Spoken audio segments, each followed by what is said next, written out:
Untuk membela agama, kenapa harus melalui NU? Kan banyak ormas Islam lain yang juga sama-sama membela agama. Seolah kok NU saja yang paling benar. Kalian harus yakin dengan paham kalian. Ketika apa yang disampaikan oleh Rasulullah begitu, yakini itu, peganglah. Dari Kang Jalidin ini, untuk membela agama, kenapa harus melalui NU?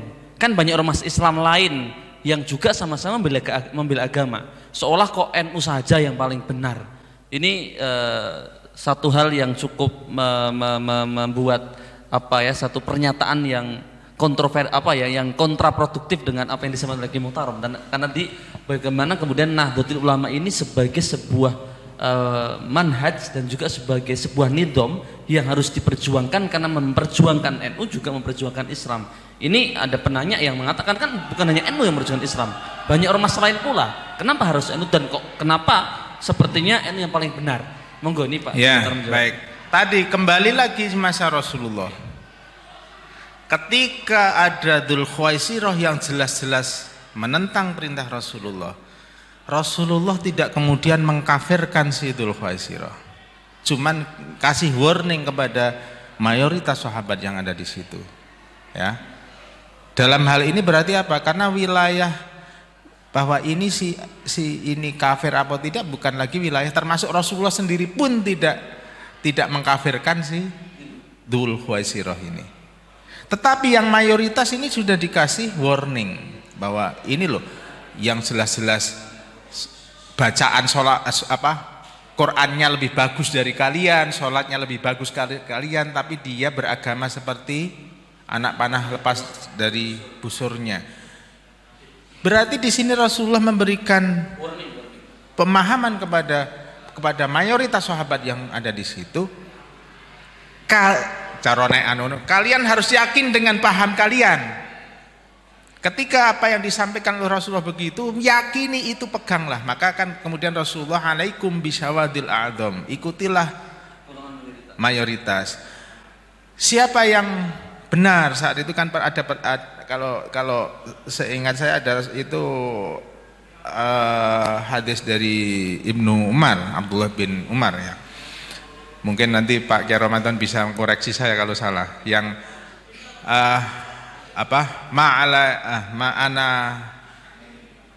ma'ana alaihi wa ashabi.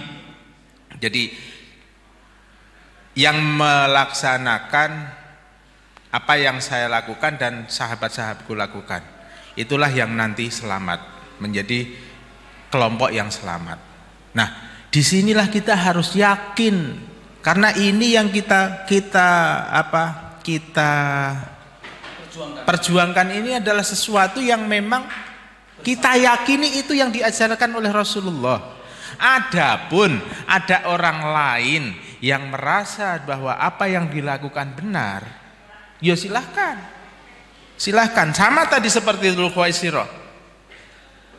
Ketika kemudian ada pertikaian sesama umat Islam saat itu, termasuk Ibnu Muljam yang kemudian membunuh Sayyidina Ali. Bahkan orang-orang ini yang ketika berperang ya, ini ketika waktu sholat juga sholatnya bareng-bareng juga kan, kadang kok perang meneh kan. Sehingga apa? Sehingga di sini kita harus meyakini bahwa yang kita perjuangkan ini adalah yang benar. Ini bisa dibuktikan, bisa diuji siapa yang sesuai dengan khosois dari mayoritas sahabat yang mengikuti Rasulullah dan siapa yang tidak, bisa diuji. Ya, ada referensi-referensi yang bisa dijadikan landasan bahwa kita sebagai kelompok yang dalam hal ini memahami ini dengan sanad yang benar, urut-urutan keilmuan, sanad yang terus menerus berurut sampai masa Rasul, harus yakin bahwa ini loh yang sesuai ini. Adapun ada orang lain yang punya penafsiran berbeda, ya silahkan, oke. Tapi harus diuji siapa yang layak mengaku sebagai syawadul a'dzam. Yang kedua, kalau melihat atau menilai bahwa NU sama seperti organisasi lain, organisasi Islam lain, saya sebagai orang NU harus mengatakan bahwa juga perlu diuji. Kalau saya mengatakan berbeda, kita memiliki contoh misalkan dalam hal amanah diniyah, kita memiliki metode-metode, misalkan ketika ada permasalahan hukum di masyarakat, ada istimbat, ya, ada istimbat dengan mengambil rujukan-rujukan kitab pun atau referensi pun juga harus bersyarat, muktabar lah, yang otoritatif, yang memiliki syarat-syarat tertentu. Ketika menentukan siapa yang dipercaya, misalkan dalam ilmu-ilmu misalkan masalah rawi Pak Yai? Masalah di mustalah hadis misalkan, kemudian dalam menentukan rawi-rawi yang layak dan tidak, ada ilmunya sendiri. Kemudian keilmuan harus di NU ini harus memiliki kriteria-kriteria dan syarat-syarat yang sangat ketat ketika mau kita gunakan sebagai referensi untuk landasan hukum, ya. Kemudian di sini memiliki jenjang, ya, memiliki jenjang. Mulai dari bahsul masail di tingkat ranting, ya, dari hal yang kecil, nanti diuji lagi di tingkat MBC, diuji lagi di tingkat cabang, diuji lagi di tingkat wilayah, diuji lagi sampai di tingkat nasional. Bahwa ini sesuai enggak? Tepat tidak? Saya ingin tanya, ormas mana yang sama seperti Nahdlatul Ulama dalam hal ini? Silahkan mengaku sebagai memperjuangkan Islam, silahkan. Tetapi bahwa yang memiliki metode berjenjang, berurutan, termasuk dalam hal pertanggungjawaban ilmiahnya tadi, mana yang sama seperti Nahdlatul Ulama? Ya. Kita biasa kok sama seperti dulu. Ulama kelompok mayoritas ini dituduh bahwa kalian yang merasa paling Islam, kalian yang merasa mengerjakan apa yang diajarkan Rasul, sama dituduh seperti itu oleh kelompok-kelompok tadi yang kecil-kecil tadi. Demikian juga sekarang dalam konteks keindonesiaan pun sama, bahwa ketika ulama-ulama kita memperjuangkan kemerdekaan Indonesia dalam hal mengusir penjajahan 100 tahun dari 1800 sampai 1900, 112 kali perlawanan terhadap Belanda, 105 kalinya dilakukan oleh santri dan ulama, oleh kiai-kiai pesantren. Yang lain pada kemana? Walaupun kita menghargai komponen-komponen masyarakat yang lain, walaupun ini tidak tertulis oleh catatan resmi sejarah nasional, oke. Tapi ayo dong dibuktikan. Masih ada literatur-literatur yang dimiliki, masih ada pelaku-pelaku sejarahnya. Ayo buktikan. Kalau kita dituduh merasa NU itu merasa paling nasionalis, paling NKRI, paling Pancasilais, ujilah siapa yang masuk di BPUPKI, siapa yang di PPKI, siapa yang mengawal dalam proses kemerdekaan. Hingga dalam pendahuluan Undang-Undang Dasar 45, siapa yang menyusun itu kata-kata itu hingga berkat rahmat Allah yang Maha Kuasa. Coba sampai di sini, termasuk tadi dalam pembentukan TKR di awal, unsur mana yang paling dominan di awal? Buktikan itu, bisa diuji. Bahwa kita merasa paling nasionalis, paling Pancasilais dan sebagainya itu karena tanggung jawab, bukan karena sok-sokan. Karena tanggung pernah jawab. digaji oleh negara perjuangan kita kan itu Pak Kiai. Wah, itu cerita yang banyak ya. Jadi menilai Nahdlatul Ulama harus utuh. Jadi menilai Nahdlatul Ulama jangan dinilai dari representasi atau dari personel-personel pengurus, sebagian personel pengurus karena begini kemudian NU begitu, nggak bisa. Ya, nggak bisa seperti itu. Menilainya harus utuh. Ayo diuji. Ya, diuji saja. Semuanya masih ada. Sehingga ketika menuduh NU paling NKRI, paling nasionalis, paling Pancasialis, karena memang kita dulu mendapatkan amanah dari para pendahulu NU, amanah watoniyah tadi, maka ya sampai sekarang harus kita jaga apa yang sudah diperjuangkan oleh para muassis. Kita ketika orang lain mengatakan tidak perlu lagi nasionalisme, kita masih sampai sekarang kita harus bangun terus nasionalisme. Apakah kemudian ketika Nahdlatul Ulama teriak-teriak dan kemudian begitu sampai di tingkat ranting kemudian ada dianggarkan oleh APBN seperti itu? Tidak. Enggak pernah. Ya. Enggak pernah minta-minta lah.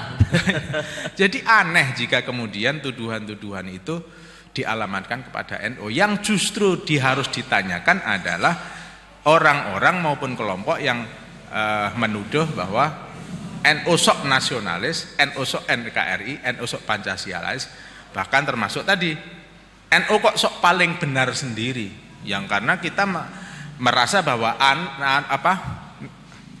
kita adalah ashabul haq, kita ini adalah ashabul haq atau yang memiliki kebenaran dalam konteks paham keagamaan. Ya harus kita yakin itu. Ya, saya kira ini yang harus dijawab tegas, termasuk ketika kita dituduh bahwa NU terlalu reaktif. Oke, NU reaktif karena memang ada aksi yang Memancing, ya. Dari dulu kan, termasuk pendirian di badan hukumnya tadi manhaj itu kan juga karena kita mereaksi dari aksi yang dilakukan oleh orang-orang yang menyebut diri sebagai Islam, pembaharu Islam tadi, ya. Kira-kira sampai di sini. Begitu ya, Mas Jalidin nih penanya ya, semoga bisa memahami bagaimana kemudian pertanyaannya benar-benar menampar ini kami sebagai kader nih ya. Jadi ini harus benar-benar dipahami bagaimana mungkin kita sebagai kader-kader Nahdlatul Ulama tidak memahami kalau NU itu paling benar, ini membahayakan gitu ya. Ini merongrong atau kemudian merusak pemahaman ideologisasi yang ada dalam Nahdlatul Ulama. Tadi oleh Ki Muhtaram sudah dijawab dengan detail dan mohon bisa dipahami oleh Kang Jalidin. Berkaitan dengan tadi Pak Ki Muhtaram, persinggungan antara struktural dengan kultural yang kemudian kembali kepada pemahaman nizam dan pemahaman manhaj itu kan harus utuh. Tetapi seringkali struktural yang bagaimana menjaga nizam ini juga bertolak belakang dengan kultural yang merasa aman dan nyaman dengan berjalannya manhaj. Nah ini bagaimana untuk menyatu kepadankan? Karena seringkali bahwa struktural itu sedikit orang, sedangkan kultural itu adalah mayoritas. Ini menyatu padankan untuk sama-sama memahami bahwa nizam adalah hal penting untuk menopang manhaj. Bagaimana? Ini yang justru harus dipahamkan kepada pengurus, termasuk kepada warga, bahwa struktur ini adalah instrumen dalam nizam. Memang harus ada struktur, karena struktur inilah yang menjalankan fungsi organisasi atau nizam ini dalam menopang manhaj tadi. Adapun kemudian warga yang masih menganggap bahwa NU itu ya amaliyah, ya harus kita pahamkan. Ya, harus kita pahamkan bahwa NU bukan sekedar amaliyah. NU itu juga fikrohnya, cara berpikirnya, kemudian ghirohnya, semangatnya pun juga harus semangat Nahdlatul Ulama, semangat dalam perjuangan. Ya. Harokahnya, gerakannya pun, baik itu gerakan sosial, gerakan kemasyarakatan, gerakan keagamaannya pun juga dengan karakter Nahdlatul Ulama. Sehingga ini yang harus dipahamkan juga kepada masyarakat. Dan masyarakat dalam hal ini warga juga harus menopang nizam ini. Sebab apa? Kalau warga atau dalam hal ini jamaah ini tidak menopang nizamnya, ya maka nizamnya akan melemah karena tidak Iya. Justru ini dipahamkan dalam rangka untuk memperkuat itu. Demikian juga struktur itu juga harus menjalankan fungsinya dengan sebenar-benarnya, dengan sebaik-baiknya. Oke. Ya, ini yang harus dipahami supaya struktur tidak hanya sekedar sebagai deretan nama, ya. Oke, tetapi memang realitas yang terjadi di tengah-tengah masyarakat sampai NU menjelang 1 abadnya, yang kita pahami bahwa kebersemangatan harokah dalam nizam, dalam jam'iyah ini tidak banyak dilakukan. Ya. Kalau hari ini sudah mulai masif adanya gerakan ranting yang cukup banyak jamaah-jamaahnya dan kemudian dijam'iyahkan melalui ranting, melalui MBC, tetapi itu juga baru segelintir orang yang bergerak, begitu ya. Dan seringkali masih banyak yang nyaman bahwa NU adalah amaliyah, gitu ya. Ini kalau saya bisa membayangkan bagaimana kemudian ketika mereka semangat untuk bernidham, semangat untuk berjam'iyah, semangat untuk berorganisasi, maka kan ranting itu akan banyak sekali, kita ada kegiatan yang ikut banyak. Nanti MBC ketika dekat ini maka semaraknya luar biasa, sampai kepada cabang semaraknya luar biasa. Dalam proses-proses penentuan organisasi nidham ini adalah diputuskan atas kebersemangatan dan pemahaman yang utuh. Karena bagaimana mungkin Mbah Hasyim Asy'ari, Hadratus Syekh Hasyim Asy'ari dan Kiai Wahab Hasbullah, Kiai Bisri Sansuri sebagai muassis bersusah payah mendirikan jam'iyah, kalau kemudian hari ini masih banyak orang-orang warga NU memahami cukup hanya dengan amaliyah semata. Ini pripun ya Muhtaram? Karena memang nyatanya realitasnya belum. Ya, ini pekerjaan berat untuk menyatu padankan. Ya, ini juga bagian dari jihad. Ya. Ya. Saya contohkan lagi kembali kepada masa Rasulullah. Kalau Rasulullah ini saat itu kan ketika diperangi oleh kafir Quraisy, sampai kemudian oleh malaikatnya yang nggak sabar, njaluk mintalah kepada Allah supaya dimusnahkanlah semua, kan gitu. Sehingga kalau saat itu kenapa Rasulullah kemudian tidak, yaudah ya Allah seragamkan saja semuanya, semua manusia jadi iman, kan selesai kan? Kan tidak, itu tidak dilakukan oleh Rasulullah. Rasulullah tetap mengikuti proses, ya. Ya ketika terjadi penghinaan, termasuk ketika dakwahnya dihina, diserang dan sebagainya, ya ikhtiar, termasuk dalam kondisi yang tertentu sampai tentu harus perang misalkan, maka juga harus dilakukan perang. Bahkan termasuk kalah perang pun juga pernah. Sehingga sekali lagi di NU ini juga sama, bahwa ini adalah bagian dari jihad. Maka dari itu, ya inilah proses yang harus kita lakukan, karena disinilah nanti kita dicatat oleh Allah sebagai apakah itu jihad, apakah itu amal soleh, ya tergantung dari upaya kita, upaya yang kita lakukan, dan ini sesuai dengan paham keagamaan kita. Ya, seperti makolahnya Mbah Ali Maksum misalkan, berarti bahwa kita ini ber-NU harus setidaknya itu memahami dan mempelajari NU. Al-ilmu wa ta'allum binahdhatil ulama. Kemudian yang kedua al-amal binahdhatil ulama. Apa yang kita lakukan, pelaksanaan dari pemahaman kita harus kita lakukan al-amal binahdhatil ulama. Apa yang kita lakukan sesuai dengan paham keagamaan kita tadi. Yang ketiga as-sabr, al-jihad binahdhatil ulama. Bahwa kita setelah memahami kemudian melaksanakan, tentu kan perlu ada kesungguhan, ya, kesungguhan dalam melaksanakan itu. Nah, di sini tentu ada tantangan, ada rintangan-rintangan, ya, dipaidu, ya. Bahkan kita sudah keluar waktu, biaya, tenaga, dipaidu, difitnah dan lain sebagainya. Maka as-sabru binahdhatil ulama, sabar, ya. Ini belum cukup, maka kemudian harus percaya athiqah binahdhatil ulama, bahwa percaya bahwa ini Nahdlatul Ulama inilah yang memang diridhoi oleh Rasulullah Allah, bahwa ini nanti ini menjadi sarana kita menuju pada Allah Subhanahu wa ta'ala. Sehingga memahami Nahdlatul Ulama itu harus urut, harus komprehensif, harus utuh. Nah, ketika kemudian warga dalam hal ini masih berpikir cukuplah saya cukup seperti ini, dipahamkan. Kasih contoh itu tadi seperti yang terjadi di Timur Tengah misalkan. Kasih contoh. Jenengan pengen anak putune jenengan masih tetap aman nyaman, masih engko nek misalkan jenengan sedo iso didongake anake, ana amal jariah sing masih terus tidak terputus selalu mengalir.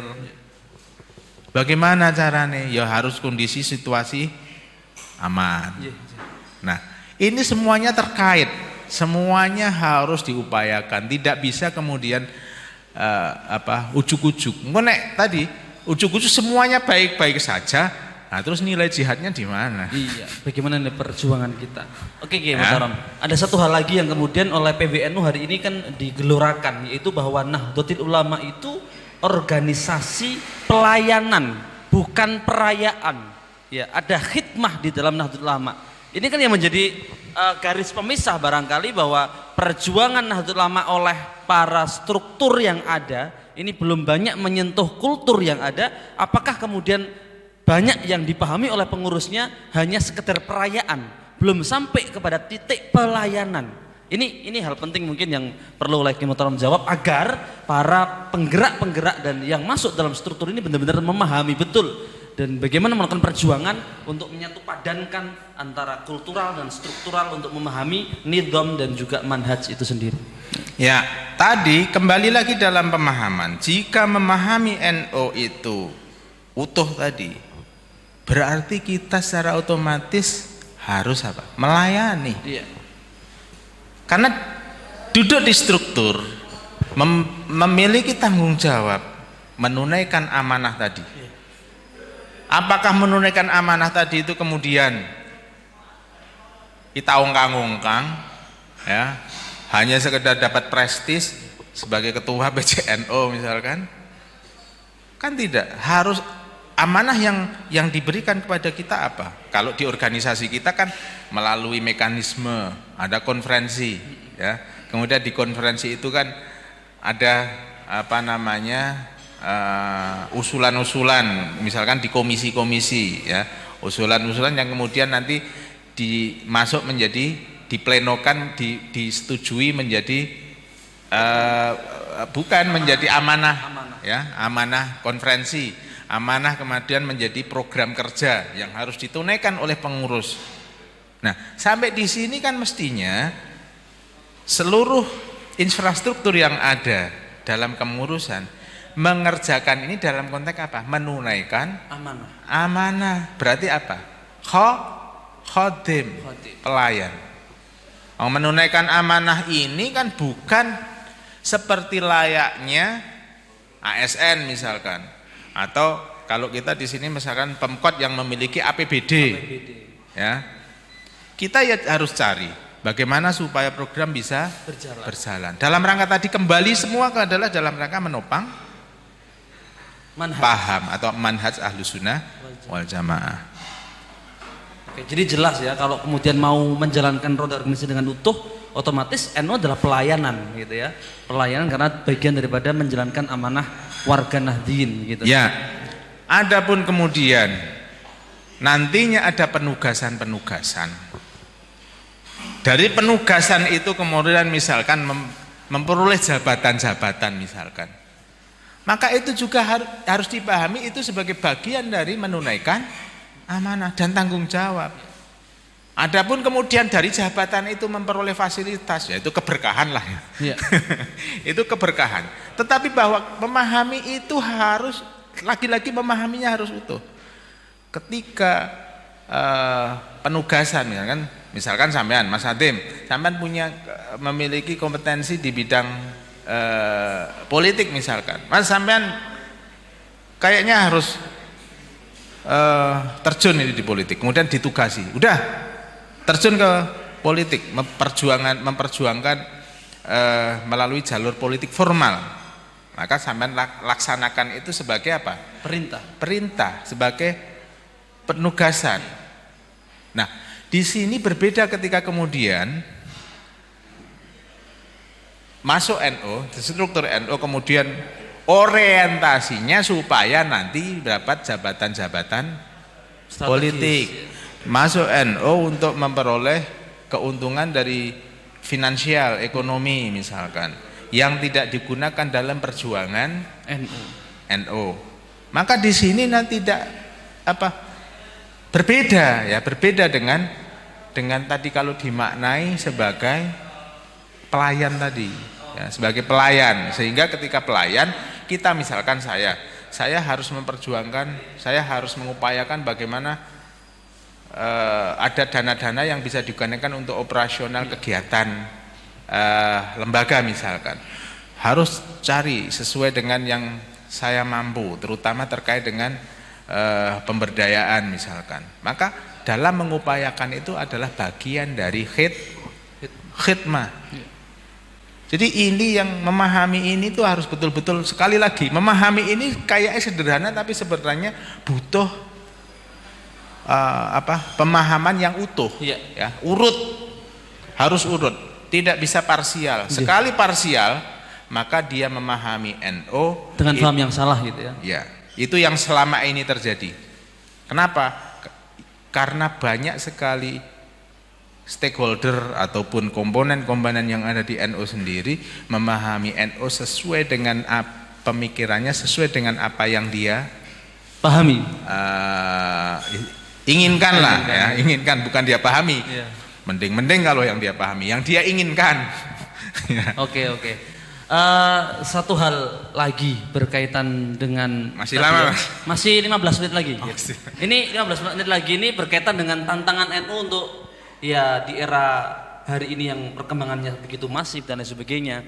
Kita tadi flashback bagaimana Kiai Muhtarar menjelaskan anasir-anasir jahat yang mana kemudian selalu merongrong untuk menghancurkan NU sudah ada semenjak lahirnya NU itu sendiri, bahkan sampai hari ini, dan kemudian dikenal bahwa NU itu sebagai pendorong mobil mogok. Kenapa? Karena selalu memperjuangkan dengan bergegap gempitanya ya, perjuangan warga Nahdliyin untuk menopang atau kemudian menguatkan negara kesatuan Republik Indonesia. Tetapi ketika yang jadi adalah ya bukan bagian dari Nahdlatul Ulama, akhirnya warga NU atau kemudian para ulama ini ditinggal begitu saja. Ya, ini hal ini masih terjadi sampai sekarang. Bagi Kiai Muhtarar sendiri seperti apa?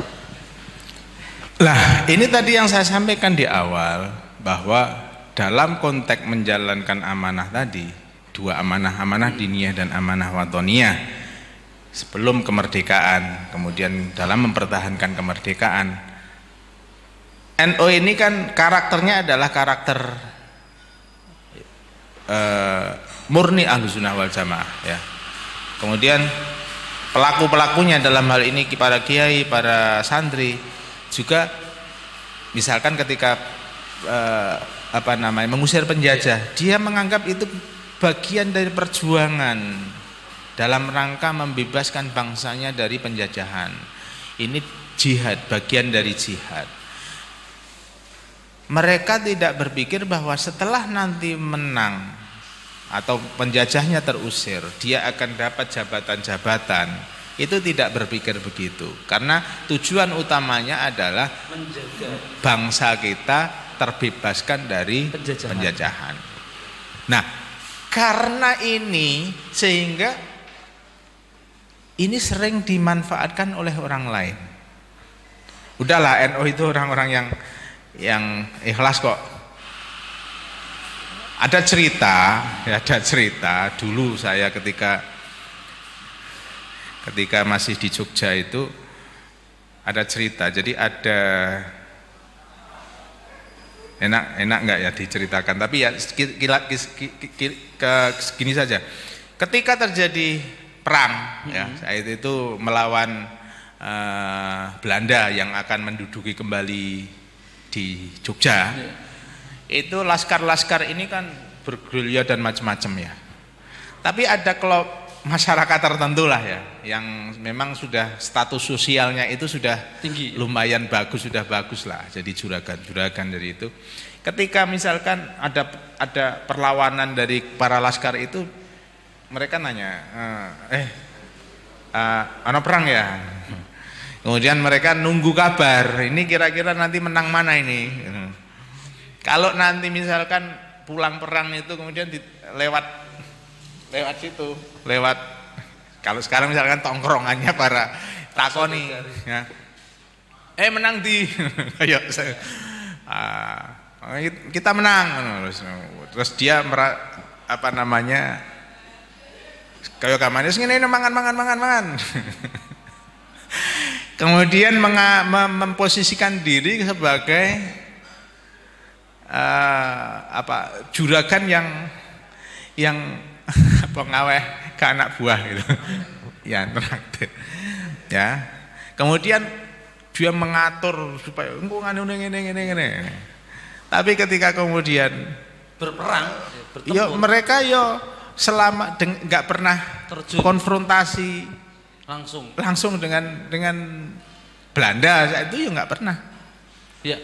Nah, ini yang sebenarnya terus mental ini yang terus mengikuti ya, hingga kemudian NU itu hanya dianggap, atau warga NU dan kiai NU, santri NU itu dianggap sebagai masyarakat kelas kampung. Ya. Istilahnya ya tugasnya ya hanya sekedar nek ono sing begitu-begitu itu tugasnya NU. Nek ono sing ribut, sing NU sing kon terjun ngurusi, mendamaikan. Tapi dalam hal kemudian ada yang dinikmati, ya strategis lah. NU nggak perlu lah. Umpamane ngene paling nggo jajan. Nah, ini mental begini ini terus terbawa. Hingga kemudian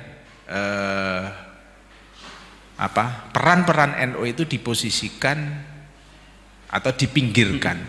Nah, ini kemudian ada trauma-trauma tertentu, hingga kemudian bagaimana Nahdlatul Ulama itu diiris-iris, ya, dibikinkanlah personelnya atau orang warganya dibikinkan mainan-mainan. Engko sing ngurusi iki digaweke tandingan, ini sing ngurusi iki misalnya ngurusi ini digaweke tandingan, sehingga apa? Sehingga ini tidak jalan, ini jalur komandonya ini tidak jalan, terbelah-belah, teriris gitu. Dan itu dilakukan sejak dulu, sehingga kemudian antar warga sendiri ini tidak memiliki trust, tidak memiliki kepercayaan. Apalagi ketika kemudian ada euforia politik ketika reformasi, ya kan? Ada euforia politik, ada ekspektasi yang tinggi terhadap politisi-politisi. Tapi ternyata kemudian kecewa. Maka di situ kemudian kehilangan kepercayaan, tidak percaya antara sesama warga NU sendiri, apalagi kepada pengurus. Jangan-jangan ini nanti saya dimanfaatkan. Itu dimanfaatkan. Ketidakpercayaan inilah yang kemudian justru mengkerdilkan fungsi dari nizam itu sendiri. Ya. Dan ini itu bukannya hari ini saja, itu dari dulu. Maka di sini pentingnya sekali lagi pentingnya memahami dan mengembalikan trust itu. Tapi apakah kemudian ketika NU besar dan NU berjalan sebagaimana mestinya sebagai nizam, orang lain diam? Enggak juga. Sebab apa? Orang lain tentu tidak akan rela ketika NU besar.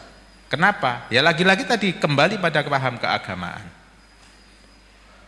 Siapapun itu, tentu yang bisa membesarkan NU, yang bisa membesarkan NU dalam rangka untuk menopang paham keagamaan tadi, ini adalah hanya NU sendiri. Kita nggak usah berharap bahwa NU dibesarkan oleh orang lain. Ini harus digarisbawahi, ya. Baik, ada 4 hal yang pernah saya baca ini Pak Imam untuk membuat Nahdlatul Ulama menjadi satu organisasi yang memiliki wibawa dan mampu ya benar-benar satu komando. Itu kan yang pertama ada amanah watoniyah atau kemudian menjaga keutuhan NKRI sebagaimana Nahdlatul Waton sebelum berdirinya NU.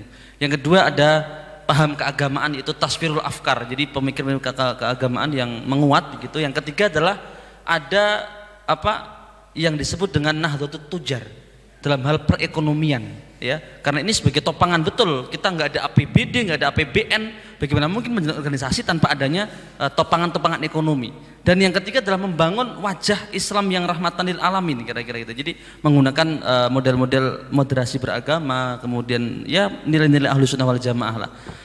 Bagi Ki Muhtaram untuk menghadapi tantangan zaman yang semakin luar biasa ini, ya, bagaimana anasir jahat yang selalu mengancam untuk besarnya NU, baik dari hal politisi atau kemudian dari hal organ-organ keagamaan yang lain yang benci dengan NU sendiri.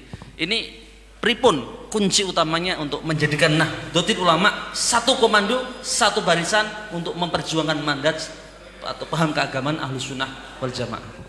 Syaratnya warga dan pengurus NU-nya harus cerdas dan berkomitmen. Perlu dijelaskan nih, 5 menit penjelasannya. Jadi urutan yang saya jelaskan dari awal itu sebenarnya sekali lagi tidak bisa dipahami parsial, harus nyambung dan berurutan. Kalau pengurusnya memahami ini, warganya memahami ini, dan memiliki komitmen untuk menjalankan ini dalam konteks nidom tadi, insya Allah nanti semuanya akan berjalan seperti apa yang diharapkan oleh para muassis, bahwa Nahdlatul Ulama memiliki tanggung jawab besar yang harus ditunaikan, dan insya Allah akan tertunaikan dengan baik di bumi Nusantara ini.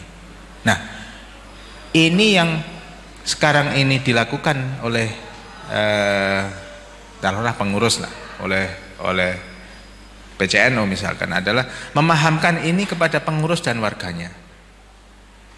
Setelah paham, komitmen, ya, ada komitmen bagaimana supaya ini bisa tadi yang 5 yang oleh makolahnya Mbah Ali Maksum tadi itu harus dijalankan betul. Nah, selama ikhtiar ini dilakukan, ya nanti insya Allah akan dikasih jalan oleh Allah. Ya, ini proses ini kalau di PCNU itu sedang berjalan. Memang butuh kesabaran, ya, butuh kesabaran, butuh ketelatenan juga.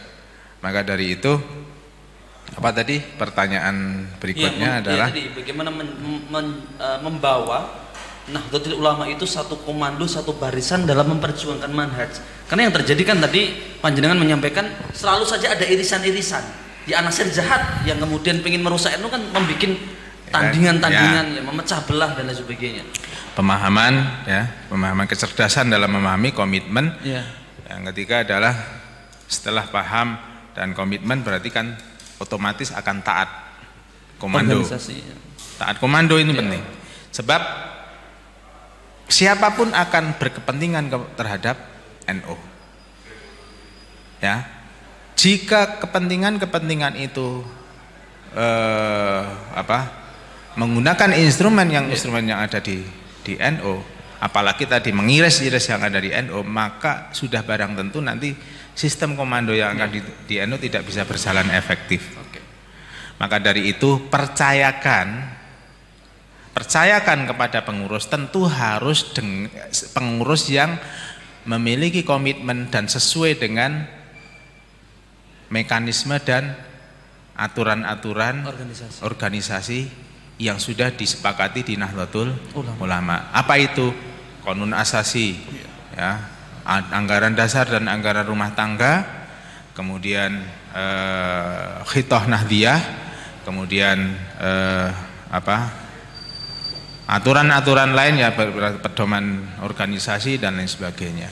Karena ini adalah instrumen yang digunakan dalam nidom tadi. Sebagai organisasi modern, kita ada aturan-aturan, ada mekanisme yang harus ditaati bersama. Ya.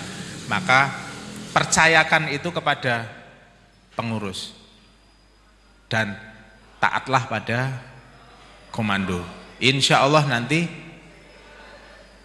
manhaj yang kita jaga ini akan lestari ila yaumil kiamah. Oke. Ya. Ada satu hal yang kemudian menjadi catatan penting bagi para kader-kader NU, bagaimana dawuhnya Mbah Khalil Bangkalan, sapebei sing mainan NU bekal hancur gitu ya. Siapa saja orang yang mempermainkan Nahdlatul Ulama bakal hancur. Ini yang bagi kami sangat luar biasa. Jadi siapapun itu, baik yang duduk di pengurus barangkali ya, dan juga berada menjadi bagian daripada warga Nahdlatul Ulama yang memainkan NU akan hancur. Ini bagi Kiai Muhtaram bahasa Mbah Holil Bangkel ini seperti apa? Ya, ini harus dimaknai secara mendalam. Memainkan NU di sini harus dimaknai mendalam, dan lagi kembali pada aturan-aturan yang ada di Nahdlatul Ulama. Sebab apa? Dawuhnya Mbah Holil, Mbah Kiai As'ad yang menyampaikan tadi itu Mbah Holil apa Mbah As'ad ya? Ya, Mbah As'ad. Mbah As'ad Sundaripin ya. Jadi itu harus dimaknai membuat NU sebagai mainan, ini harus dimaknai memanfaatkan NU, memanfaatkan NU untuk kepentingan bukan atas dasar untuk kepentingan menopang nidom, menembang manhaj tadi, misalkan untuk kepentingan politik, dan kepentingan ini untuk kepentingan pribadi, untuk kepentingan ekonomi, lagi-lagi untuk kepentingan pribadi, maka ini yang sangat membahayakan. Dan ini harus dijelaskan. Sebab apa? Cara pandang, ya, cara pandang seseorang atau warga di sini kadang melihat hanya dari tampilan luarnya. Oh, si A ini memanfaatkan NU, si B ini memanfaatkan NU. Padahal dia tidak ngerti apa yang disebut sebagai memanfaatkan di situ. Maka kembalikan pada aturan-aturan yang ada di NU, dan bagaimana sebenarnya memperjuangkan Nahdlatul Ulama. Ya, sehingga kita harus bisa menjawab secara tegas yang disebut memanfaatkan itu seperti apa. Ya, sebab sekarang yang banyak disalahpahami adalah pemanfaatan NU untuk tujuan politik, pemanfaatan NU untuk tujuan ekonomi, pemanfaatan NU untuk tujuan kedudukan. Ini semua harus dijelaskan, jangan sampai justru ini nanti menjadi blunder, menjadi salah paham, dan menjadi tuduhan-tuduhan yang tidak berdasar. Maka kembalikan semua pada aturan yang ada di Nahdlatul Ulama. Saya kira ini yang harus dipahami. Baik, terima kasih Kiai Muhtaram. Tepat pukul 11 ya, kita akan berakhir, bahkan lebih 2 menit begitu ya. Jadi apa yang telah disampaikan oleh Kiai Muhtaram dari awal sampai akhir ya, kurang lebih 120 menit kita berlalu. NU dalam keberagamaan dan kebangsaan sangat jelas bahwa Nahdlatul Ulama ini bukan ya organisasi biasa, tetapi ini adalah wasilah menuju kepada Allah SWT sesuai dengan apa yang diwariskan oleh Rasulullah Muhammad SAW. Maka dari itu kita dalam ber-NU ini harus memahami apa itu manhaj, apa itu nizam, karena dari nizam inilah kemudian dari organisasi itulah kita bersama-sama bisa untuk menjaga faham keagamaan Ahlus Sunnah wal Jamaah lestari ila yaumil qiyamah, amin ya rabbal alamin. Saya kira itu saja yang dapat kita bincangkan. Hal-hal lain nanti bisa kita obrolkan lebih lanjut dalam diskusi-diskusi di PCNU atau pada forum-forum kader yang tentu akan berjalan secara rutin di dalam organisasi Nahdlatul Ulama atau PCNU Kota Pekalongan. Kami selaku host dalam hari ini mohon maaf yang sebesar-besarnya apabila ada tutur kata yang berkenan di hati para pemirsa semuanya, dan jangan lupa besok masih ada pengajian Ramadan tematik virtual PCNU Kota Pekalongan dengan tema pesantren di era 4.0 gitu ya, pesantren di era perkembangan zaman. Seperti apa kira-kira pesantren menjawab perkembangan zaman itu? Akankah pesantren ada lompatan-lompatan dalam sentuhan-sentuhan kurikulumnya, dalam sentuhan-sentuhan materi-materinya, atau seperti apa? Besok dengan Kiai Abdul Khalid Ma'rufi MPDI, beliau sebagai ketua RMI Robitoh Mahid Islamiyah Nahdlatul Ulama, dan hostnya ada Mbak Vika Inayati SPD. Jadi besok hostnya perempuan, barangkali akan ada suasana yang lebih menarik begitu. Dan ini adalah satu hal yang Eh, kok bukan malam ini katanya Kiai Muhtaram. Ya nggak apa-apa. Kalau ketua PCNU hostnya perempuan jadi gimana gitu ya. Oke, besok tetap di channel Facebook LTNNU di pukul 21 sampai pukul 23. Jangan lewatkan, akan berjalan selama 2 hari dan perjalanan pengajian Ramadan virtual tematik ini berjalan 10 hari ke depan. Ini hari ketiga, berarti kurang lebih masih ada 7 hari ke depan.